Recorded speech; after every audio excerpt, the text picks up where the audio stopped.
warahmatullahi wabarakatuh. Bagaimana kabarnya teman-teman semua? Semoga teman-teman selalu diberikan kesehatan juga keselamatan oleh Allah SWT. Amin ya rabbal alamin. Berjumpa kembali bersama Ustazah Diva pada pembelajaran adab. Sebelum kita mulai pembelajaran adab, kita berdoa terlebih dahulu ya. Sikap berdoa, tangannya diangkat, kepalanya ditundukkan, membaca basmalah bersama-sama.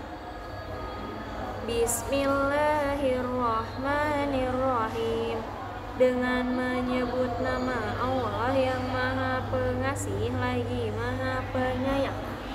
Doa sebelum belajar, Rabbi zidni ilman warzuqni fahman. Ya Allah, tambahkanlah ilmu kepadaku dan berikanlah aku kefahaman. Amin. Nah teman-teman, Ustazah Diva hari ini akan menyampaikan materi adab mengenai adab Rasulullah ketika sholat. Kita simak bersama-sama ya. Yang pertama, meluruskan niat sesuai dengan hadis Bukhari dan Muslim yang artinya sesungguhnya setiap amalan tergantung pada niatnya. Setiap orang akan mendapatkan apa yang ia niatkan. Nah teman-teman, ketika sholat ini Rasulullah sering sekali untuk meniatkan sholatnya.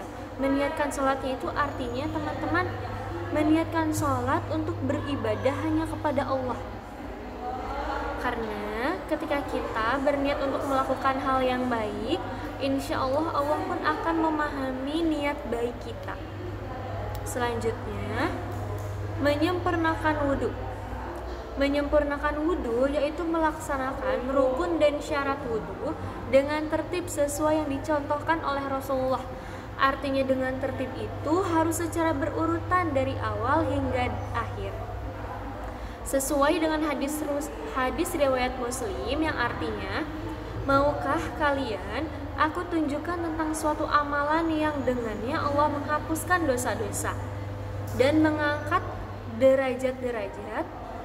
Mereka berkata, mau wahai Rasulullah. Beliau bersabda, amalan itu adalah menyempurnakan wudhu di waktu yang tak menyenangkan. Nah, ketika teman-teman sedang sholat, pastikan teman-teman harus menjaga wudhunya. Karena ketika sedang tidak sholat pun, sesungguhnya kita pun disunahkan untuk menjaga wudhu kita. Apalagi jika sedang sholat, kita harus menyempurnakan wudhu kita. Yang ketiga, melaksanakan sholat tepat waktu. Sesuai dengan hadis riwayat Bukhari dan Muslim yang artinya, amalan yang paling dicintai Allah adalah sholat tepat pada waktunya, berbakti pada orang tua, dan jihad di jalan Allah. Nah, sholat tepat pada waktunya itu yang pertama teman-teman. Insya Allah kita harus berusaha untuk menjalankan sholat tepat waktunya. Ketika sudah azan, pastikan teman-teman sudah di masjid ataupun teman-teman sudah siap untuk melaksanakan sholat zuhur ataupun sholat tepat waktunya. Ingat ya, setelah azan kita harus sudah siap sholat, bukan setelah azan kita harus sudah berwudu. Seperti itu. Selanjutnya, memakai pakaian yang bersih dan suci. Allah Subhanahu wa taala berfirman pada Quran surat Al-A'raf ayat 31. Hai anak Adam, pakailah pakaianmu yang indah di setiap kali memasuki masjid. Makan dan minumlah dan janganlah berlebih-lebihan. Sesungguhnya Allah tidak menyukai orang-orang yang berlebih-lebihan. Ketika teman-teman ingin sholat, maksud di sini adalah memasuki masjid, yaitu teman-teman ingin melaksanakan sholat. Kenapa? Karena teman-teman akan bercerita, bercengkrama dengan Allah. Teman-teman akan mengadu kepada Allah. Karena Allah menyukai orang-orang yang bersih, maka kita pun ketika ingin sholat menggunakan pakaian yang bersih dan suci, jauh dari najis dan terhindar dari najis dan kotor-kotoran. Yang kelima, tidak sholat sementara makan telah dihidangkan. Sesuai dengan hadis riwayat Muslim yang artinya, tidak ada sholat ketika makanan telah dihidangkan. Begitu pula tidak ada sholat bagi yang menahan kencing atau buang air besar. Yang harus kita pahami dari hadis yang mulia ini, di antara dalil yang menunjukkan sholat adalah ibadah yang sangat istimewa. Karena sebelum melakukan sholat, syariat memerintahkan segala hal yang dapat mengganggu kekhusyuan sholat hendaklah ditanggalkan terlebih dahulu. Maksudnya ketika teman-teman lapar, lalu sudah waktunya sholat nih, tetapi teman-teman lapar, nah teman-teman boleh makan terlebih dahulu untuk mengganjal kelaparan kita, lalu kita melaksanakan sholat. Kenapa Ustazah? Karena khawatir ketika kita lapar ataupun ketika kita tidak tahan buang air kecil ataupun buang air besar akan mengganggu kekhusyuan kita ketika sedang sholat. Jadi lebih baik disarankan teman-teman untuk memenuhi kebutuhannya dulu, kebutuhan dirinya, baru teman-teman makan. Baru teman-teman melaksanakan sholat. Dan pastinya teman-teman tidak boleh untuk mengulur-ngulur waktu. Selanjutnya membaca doa ketika berangkat ke masjid.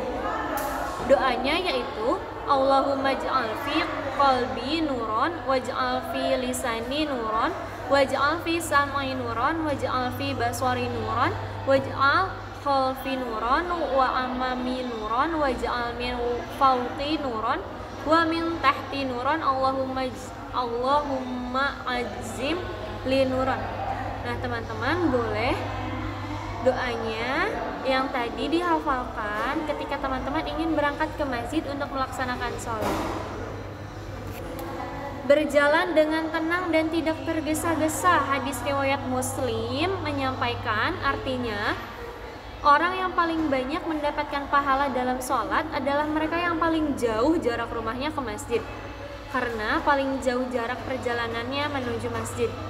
Nah ketika teman-teman ingin melaksanakan sholat, hendaklah pergi ke masjid untuk para laki-laki atau ikhwan, karena langkahnya pun insya Allah akan mendapatkan pahala, karena teman-teman sudah berniat untuk melaksanakan sholat yang ibadah utama kepada Allah. Dan pastikan jalannya pun tenang, tidak berlari-lari, khawatir itu pun akan melukai diri teman-teman. Yang kedelapan, membaca doa ketika masuk dan keluar masjid. Doa masuk masjid adalah Allahumma ftahli abwaba rahmatik, ya Allah bukalah untukku pintu-pintu rahmatmu. Dan doa keluar masjid, Allahumma inni as'aluka min fadlik, artinya ya Allah sesungguhnya aku memohon keutamaan darimu.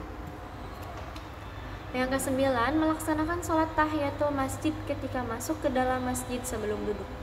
Nabi Muhammad SAW bersabda, jika salah seorang kamu memasuki masjid, dan jangan dulu duduk sebelum mengerjakan sholat 2 rakaat. Hadis riwayat Abu Daud. Biasanya Rasulullah itu melaksanakan sholat tahiyatul masjid. Ketika Rasul memasuki masjid, Rasul akan langsung melaksanakan sholat tahiyatul masjid, baru Rasul akan menjalankan ibadah-ibadah yang lainnya. Yang ke-10, menunggu waktu sholat dengan memperbanyak zikir sesuai dengan hadis riwayat Muslim yang artinya, tidaklah seseorang di antara kalian duduk menunggu sholat selama ia berada dalam keadaan suci, melainkan para malaikat akan mendoakannya, ya Allah ampunilah ia, ya Allah sayangilah ia. Nah teman-teman, ketika ini artinya ketika azan belum tiba, teman-teman boleh sudah ada di masjid. Ketika masuk masjid, teman-teman sebelumnya berwudu lalu sholat tahiyatul masjid. Ketika sudah tuntas sholat tahiyatul masjid, teman-teman perbanyaklah zikir di masjid sebelum melaksanakan sholat fardunya.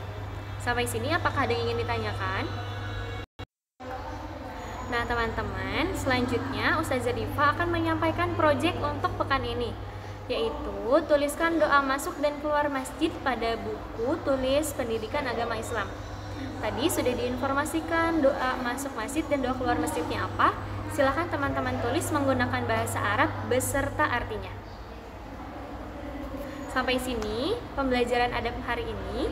Semoga ilmunya dapat bermanfaat dan teman-teman pun dapat melaksanakannya pada kehidupan sehari-hari. Wassalamualaikum warahmatullahi wabarakatuh. Sampai jumpa pekan depan.